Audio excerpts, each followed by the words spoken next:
एक दरोगा की बहू जो कि अपने कमरे में लेटी थी और तभी रात में एक व्यक्ति उसके कमरे में जाता है और बहू और वह व्यक्ति दोनों शारीरिक संबंध बना रहे थे और दरोगा जो कि चुप्पे से देख रहा था। जैसे ही उसकी बहू की नज़र अपने ससुर दरोगा पर पड़ती है वह बिल्कुल हैरान और परेशान हो जाती है और उसके कुछ ही देर बाद वहीं पर 2 कत्ल होते हैं। और जब 2 कत्ल होने के बाद अब पुलिस जब कातिल का पता लगाती है और एक सच खुलकर सामने आता है, वाकई में वो हैरान कर देने वाला था और वह एक बहुत डरावना सच था। आप भी यह सच सुनने के बाद हैरान और परेशान हो जाएंगे और इस घटना को आप लोग अंत तक ज़रूर सुने। नमस्कार, मेरा नाम रवि है। अगर आप लोग हमारे चैनल पर नए हों तो सब्सक्राइब बेल आइकन जरूर दबाएं, जैसा कि जुर्म की कहानियां आपके बीच तुरंत पहुंचती रहें। यह सच्ची घटना है। उत्तर प्रदेश का एक ज़िला है कानपुर। कानपुर के पास एक इलाका है जिसका नाम है कल्याणपुर इलाका। वहीं पर एक परिवार रहता था। जो परिवार के मुखिया वो उत्तर प्रदेश पुलिस में सब इंस्पेक्टर पद से रिटायर थे और उनका एक बेटा और एक बहू जो कि सब इंस्पेक्टर जो कि रिटायर थे, उन्होंने अपने ड्यूटी दौरान इतना व्यस्त थे कि उन्होंने ना तो अपनी शादी की और ना ही कोई संतान पैदा हुई उनके। अब उन्होंने एक बच्चे का पालन पोषण करने के लिए एक बेटा गोद लिया। जब वह बड़ा हुआ, 20 से 22 उसकी उम्र हुई, तभी 2022 में उन्होंने अपने बेटे जिसका नाम रखा था पवन, उसकी शादी 2022 फरवरी महीने में सपना नाम की लड़की से की। सब कुछ ठीक ठाक अच्छा खासा चल रहा था। जो बेटा था उसने कंप्यूटर की एक शॉप खोली थी, जो घर से ज़्यादा अपनी दुकान अपने काम में व्यस्त रहता था। और जो उसकी पत्नी सपना वह घर पर रहती थी और ज़्यादा से ज़्यादा टीवी देखना और घर का काम करना। और तभी जो पत्नी सपना अपने पति से कहती है कि मुझे एक मोबाइल स्मार्टफोन चाहिए, जैसा कि सब लोग मोबाइल में कुछ ना कुछ चलाते हैं तो मैं भी चलाना चाहती हूँ। पति ने उसकी बात को स्वीकारा और एक अच्छा सा मोबाइल अपनी पत्नी की सपना को लेकर दिया। अब जब पति अपने काम पर कंप्यूटर की दुकान पर निकल जाता, जो उसकी पत्नी सपना थी घर पर रहती, कामकाज करती। जब कामकाज करने के बाद जो समय मिलता उसमें वह व्हाट्सएप चलाती, फेसबुक चलाती, इंस्टाग्राम चलाती थी। एक दिन की बात है, वह इंस्टाग्राम चला रही थी और रील्स देख रही थी और तभी उसको पता चला फेसबुक भी एक ऐसी चीज़ होती है जिसमें लोग अपनों को ढूंढ सकते हैं और जो पुराने लोग होते हैं उनसे चैट तक कर सकते हैं। और तभी वह फेसबुक चलाते चलाते उसको एक रिक्वेस्ट या कहें एक ऐड ऐसा आता है जो उसको जानने वाला दोस्त था, जो कि उसके स्कूल के दिनों का दोस्त था, जिसका नाम था राजकुमार। अब उस युवक की ऐड देखती है या उसकी प्रोफाइल देखती है तो उसको फ्रेंड रिक्वेस्ट भेजती है। और जो राजकुमार जो कि युवक था वो भी उस सपना का स्कूल मेट था। अब वो जैसे ही लड़की की रिक्वेस्ट देता वो एक्सेप्ट कर लेता है।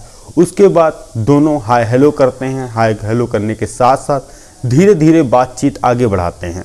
तभी जो राजकुमार उससे पूछता है सपना तुम कहाँ हो, तो कहती है मेरी 2020 में शादी हो गई है, मैं अपने पति के साथ कल्याणपुर में रहती हूँ और तुम क्या करते हो। तो राजकुमार भी अपनी पूरी सारी जानकारी बताता है और धीरे धीरे दोनों लोग एक दूसरे के इतने करीब हो जाते हैं कि अपनी पर्सनल चीज़ें तक एक दूसरे को शेयर करने लगते हैं। यहाँ तक कि ये बात तक आ जाते हैं कि आखिरी बार तुमने अपने पति से संबंध कब बनाया और रिलेशनशिप में कब तक थी, यहाँ तक बात करने लगती हैं। तभी जो राजकुमार उसका दोस्त था सपना का, एक दिन सपना को फ़ोन करता है, कहता है मुझे तुमसे मिलना है और बात करना है, क्या मैं तुम्हारी ससुराल आ सकता हूँ। तो पूछता है कि तुम्हारे ससुराल में कौन कौन है, तो कहती है ससुर हैं और जो कि वो Uttar Pradesh police sub inspector से रिटायर हैं और हालांकि उनका नेचर बहुत अच्छा है। जो राजकुमार होता है सपना के घर आता है। घर आने के साथ साथ दोनों आंगन में ससुर और बहू और जो उसका दोस्त राजकुमार बैठकर बात करते हैं। बात करने के साथ साथ तभी जो ससुर थे कुछ सामान लेने के लिए बाहर जाते हैं और वो जो बहू सपना थी और जो उसका दोस्त था राजकुमार, वो फिर बहू अपने साथ कमरे में ले जाती है और वहीं शारीरिक संबंध बनाते हैं। और उसी बीच जो उनका ससुर था जो कि यूपी पुलिस में दरोगा पद से रिटायर था, वो आते हैं और इस आपत्तिजनक हालत में अपनी बहू को देखते हैं। और जब वो प्रेमी या राजकुमार वहाँ से चला जाता है, अपनी बहू को हिदायत देकर समझाते हैं कि बहू तुम ये सब कर रही हो, अगर ये बात मैंने अपने बेटे पवन को बता दी, इसके बाद तुम्हारा जीना हराम हो जाएगा और तुमको घर से निकाल देगा।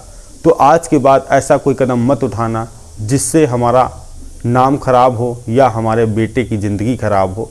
तो जो सपना थी राजकुमार को फ़ोन करती है, कहती है आज के बाद तुम मेरे घर मत आना, क्योंकि जो आज हम लोगों के बीच हुआ है तो मेरे ससुर ने सब देख लिया है। उन्होंने चेतावनी दी है कि अगर यह सब दोबारा हुआ तो इसका अंजाम बहुत बुरा होगा। तभी सपना कहती है राजकुमार से, अब कुछ ऐसा प्लान बनाओ कि जो मेरे ससुर हैं मैं उनको रास्ते से हटा सकूं। अब राजकुमार अब इसकी जद्दोजहद में लग जाता है और पूछता है क्या तुम्हारे ससुर की कोई दवाई ववाई चलती है? तो कहती हाँ उनकी दवाई चलती है। तो राजकुमार कुछ दवाई सजेस्ट करता है, जो कि कहता है कि ये खाने में मिलाकर अपने ससुर को दे देना। 3 से 4 महीने के अंतराल में वो बहू दवाई अपने ससुर को देती है। 4 महीने के बाद जो कि ससुर थे उनकी डेथ हो जाती है।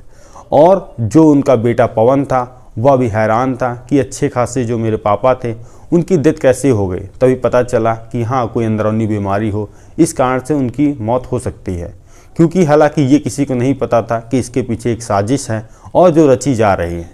और जो पवन था और उसके साथ एक दोस्त आता था पवन के साथ, जो उसका पति था सपना का, उसका नाम था सत्येंद्र।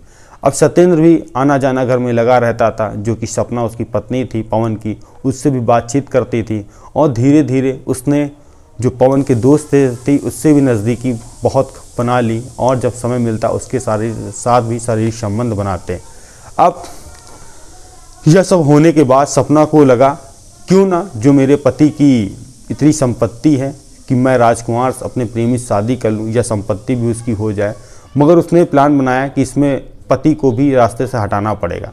तभी राजकुमार और जो सत्येंद्र अपने प्रेमी और दोस्त से मिलकर एक प्लान फिर और तैयार करती है कि पति को भी रास्ते से हटाया जाए, जिसके बाद मैं राजकुमार से शादी कर लूँगी। जो सत्येंद्र होता है उसका दोस्त होता है पवन का, उसको कहती है जो जायदाद मिलेगी उसमें आधा हिस्सा तुम्हारा होगा और मगर इसमें तुमको भी साथ देना होगा। तभी जो पति का था पूरा शेड्यूल बताया जाता है, कहाँ कहाँ कब कब ये जाते हैं और कौन सी गाड़ी इनके पास है। तभी एक परिवार में एक शादी होती है, जो सपना कहती है कि शादी इस तारीख को है और मेरे पति स्कूटर से जाएंगे।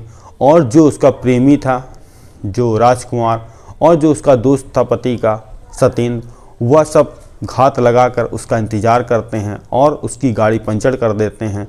पंचर करने के साथ साथ वो मुंह पर नकाब लगाए थे, उसकी गाड़ी रोककर और धारदार चीज़ से सर पर हमला करते हैं, जैसा कि पवन नीचे गिर जाता है और बड़ी तेज चीखता है। जो राजकुमार थे सत्येंद्र थे, आवाज़ उसकी सुनकर बड़ी तेज़ वो भाग जाते हैं। सोचते हैं कोई अगर हम लोगों को देख लिया और इस व्यक्ति के पास आ गया तो हम लोग फंस सकते हैं। और वहाँ पर जब स्थानीय लोग पवन को नीचे गिरा हुआ देखते हैं और जानते हैं कि सर से ब्लड निकल रहा है, तभी अस्पताल लेकर जाते हैं। और जो उसकी पत्नी थी सपना, उसको इन्फॉर्मेशन पुलिस वाले देते हैं और पूछते हैं आपकी पति के ऊपर जानलेवा हमला किया गया है और ये बाल बचे हैं। डॉक्टर भी कहते हैं कि आप लोग बहुत अच्छी समय पर लेकर आए हैं, अगर थोड़ी देर हो जाती तो हालांकि हम लोग इनको ना बचा पाते।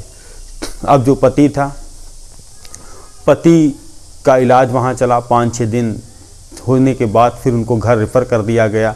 अब जो सपना का पति वो भी सारा दिन घर पे रहने लगा, क्योंकि पहले वह अपने कामकाज में इतना व्यस्त रहता था कि अपने घर में टाइम बहुत कम दे पाता था और अपनी पत्नी को भी टाइम बहुत कम दे पाता था, जिससे वह अनेक लोगों से रिश्ता उसने रखा था। अब पत्नी ने सोचा अब पति जो कि हालत काफ़ी ख़राब है और घर ही पे रहते हैं, ना तो मैं इनके दोस्त से मिल सकती हूँ, ना तो मैं अपने प्रेमी को बुला यहाँ सकती हूँ और ना तो मैं यहाँ से कहीं जा सकती हूँ, क्योंकि मैं अगर जाऊँगी तो ये मेरे बारे में पूछेंगे, इंक्वायरी करेंगे। तभी राजकुमार को दोबारा फ़ोन मिलाती है, कहती है कि अब इनका कुछ करना पड़ेगा। और पुलिस वाले इधर इस जो घटना को अंजाम जिसने दिया था इसकी पत्नी से पूछते हैं, तो पत्नी बताती है कि जो मेरे पड़ोस में रहने वाले लोग हैं इन्होंने ही हमारे पति पर हमला कराया।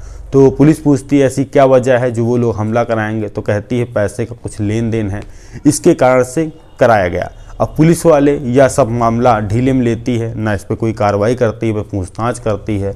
करने के साथ साथ अब पत्नी राजकुमार से फिर कहती है कि इनका भी कुछ इसी तरह करना पड़ेगा।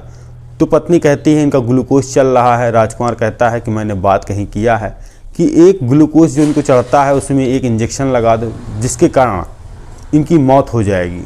पत्नी हामी भरती है और उसको इंजेक्शन प्रोवाइड करवाया जाता है और वह चुपके से इंजेक्शन लगा देती हैं।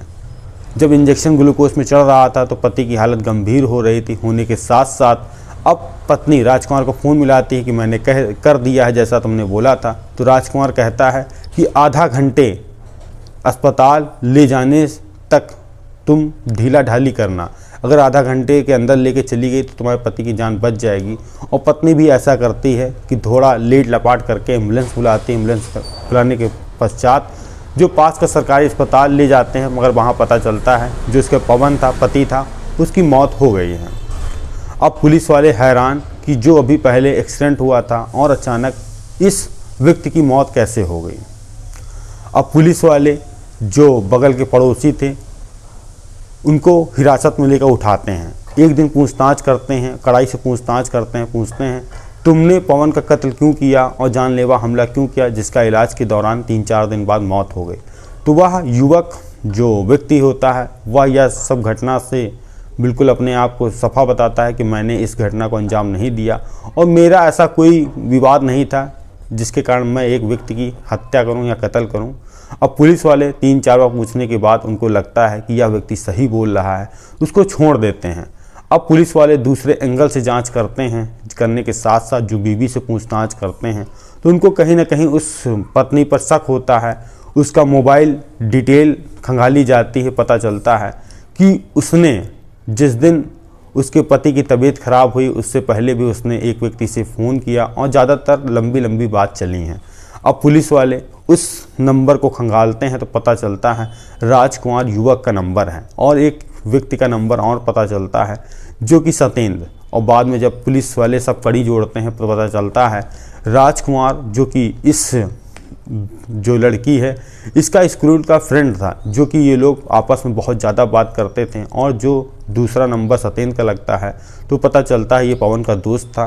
और जब पुलिस वाले अब कड़ाई से पूछताछ करते हैं तो पत्नी टूट जाती है सपना, और वह एक ऐसा खुलासा करती है वाकई में यह हैरान करने वाला था। तभी कहती है जो राजकुमार था हम लोग की सोशल मीडिया के द्वारा दोस्ती हुई, जो कि हम लोग बचपन के फ्रेंड थे और बल्कि छोटे में मोबाइल वगैरह कुछ होता नहीं था तो इसीलिए हम लोग बिछड़ गए थे और बाद में हम लोग इतने क्लोज हो गए कि आपस में संबंध बनाने लगे, जिसकी जानकारी मेरे पिता या ससुर को हुई। इन्होंने विरोध किया तो मैंने सोचा इनको क्यों ना रास्ते से हटा दिया जाए। इसके बाद फिर पति की जायदाद ज़्यादा थी और वो मुझको प्यार दे नहीं पा रहे थे जो मेरा राजकुमार मुझको दे रहा था। तभी मैंने सोचा क्यों ना अपने पति को भी रास्ते से हटा दिया जाए, जो सारी संपत्ति है वह मेरे नाम हो जाएगी। फिर मैं एक अच्छी सी शादी करके अपनी खुशहाल ज़िंदगी बिताऊंगी और मुझे नहीं पता था कि मैं पकड़ी जाऊंगी। अब पुलिस वालों ने यह सब कहानी सुनने के बाद हैरान और परेशान हो गए और उन्होंने तमाम गंभीर धाराओं में केस दर्ज किया और जो उसका प्रेमी राजकुमार था और जो पत्नी थी पवन की सपना और उसका जो दोस्त था एक सतेंद्र, उसको सभी को अरेस्ट करके जेल भेज दिया है। और जेल भेजने के साथ साथ पुलिस ने एक राहत की सांस ली है। आई होप अगर आप लोग कहानी हमारी अच्छी लगी हो तो कमेंट में जाके ज़रूर करें। मिलते हैं नेक्स्ट कहानी में। जय हिंद, जय भारत।